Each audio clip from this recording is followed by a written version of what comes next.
Vanjo Merano po para sa panlasangpinoy.com. Magluluto tayo ng lumpiang Shanghai. Ito yung mga ingredients na gagamitin natin.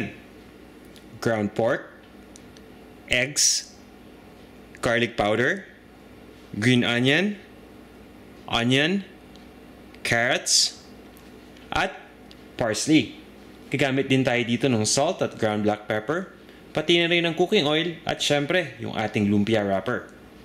Umpisa na natin. Kailangan muna nating paghalu-haluin lahat ng mga ingredients. Kumuha ko ng isang mixing bowl at nilagay ko na dito yung ground pork. Ngayon, ihahalo ko na dito yung onion,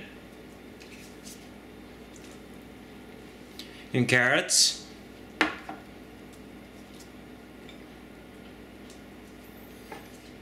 yung parsley, at yung green onion.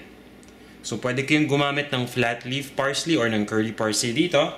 Pwede rin kayong gumamit ng green onion or ng scallions. Now, ihahalo na natin yung ating garlic powder.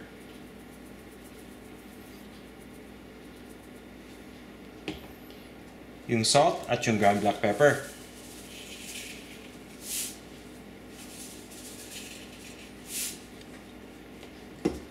Then after this, ilalagay na natin yung egg. Yung egg na gagamitin natin, isang peraso lang. Dahil yung isang peraso, gagamitin natin mamaya yung pantulong sa pagdikit ng ating lumpia wrapper. Kapag nahalo na natin lahat ng ingredients dito, sisiguraduhin lang natin na na-mix sila mabuti. So, kakailanganin lang natin dito ng konting effort para ma-ensure na na-mix yung mga ingredients na to. Once na na-mix na natin mabuti, pwede na natin ibalot sa lumpia wrapper yung mixture. Ang gamit ko dito, yung lumpia wrapper na nabibili, na commercialized. Medyo malapad to, so ang ginawa ko, hinati ko sa gitna sa pamamagitan ng pagtiklop ng triangular at ito yung magiging itsura niya.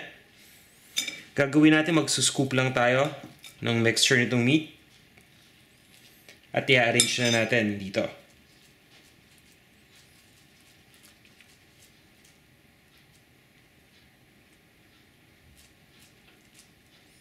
So, ilalagay ko lang sa gitna ng wrapper. At bahagya ko lang na i-fold ito para ma-secure yung meat. Then, fold natin yung dalawang sides.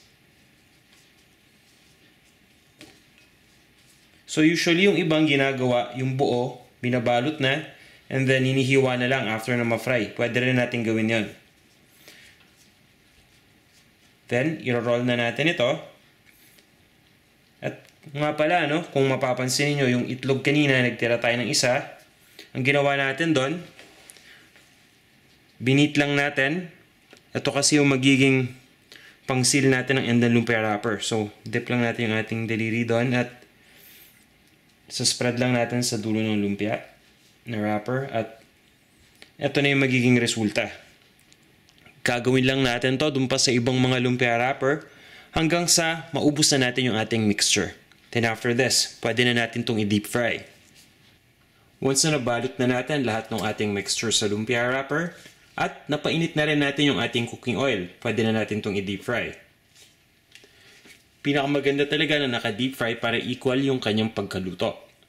Now, ang gamit ko dito ay deep fryer, pero kung wala kayong deep fryer, okay lang yun. Pwede kayong gumamit ng malalim na cooking pot at doon nyo na lang i-deep fry. So, ilalagay na natin to dito sa deep fryer. I-deep fry na natin. Papabayaan lang natin itong maluto hanggang sa makita ninyo na nag-golden brown na yung kulay ng lumpia wrapper. At once na maluto na to, papabayaan muna nating mag-drip yung excess na oil. Mapapansin ninyo nalulutong na yung lumpia kapag malapit na itong maluto, kagaya nito.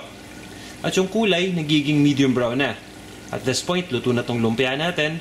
Ang gagawin ko, iaangat ko lang to para malayo na dun sa oil. At papabayaan lang natin mag-drip yung oil.